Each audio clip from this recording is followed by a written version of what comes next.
உணவுக்கு கஷ்டப்பட்ட காலமெல்லாம் உண்டு.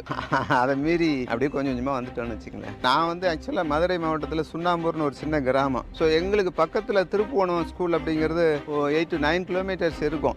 அதில் வந்து அப்போல்லாம் பஸ் கிடையாது. நான் படித்த காலம் வந்து 70s ஸ்கூலிங் வந்து 75லேருந்து 80 வரைக்கும் படித்தேன். அப்போலாம் வந்து இந்த அளவுக்கு வந்து டிரான்ஸ்போர்ட் டெவலப்மெண்ட் இல்லை, வெஹிக்கிள் எல்லாம் கிடையாது. வேறு வழி இல்லாமல் நடந்தே தான் போய் படிக்கிற மாதிரி ஒரு சூழ்நிலை இருந்தது. அதனால அரசு பள்ளியிலே தான் படித்தேன். ஆக்சுவலி வந்து எங்கள் வீட்டில் வந்து இங்கே மதர் வந்து ஒரு சின்ன பெட்டி கடை வச்சுருந்தாங்க. இங்கே ஃபாதர் வந்து லோக்கலில் கொஞ்சம் விவசாயம் பண்ணிட்டு சின்ன சின்ன பிஸ்னஸ் மாதிரி பண்ணிட்டு இருந்தாங்க. பெரிய அளவில் வந்து எங்களுக்கு பொருளாதாரமாக கிடையாது. ஸோ அது ஏதோ ஒரு உந்துதலில் நம்மளை அவங்க படிக்க வச்சாங்க. பேரண்ட்ஸுக்கு தான் ஃபஸ்ட்டு வந்து நான் வந்து நன்றி சொல்லணும். ஏன்னா அவங்க நம்மளை படிக்க வச்சாங்க, என்கரேஜ் பண்ணாங்க.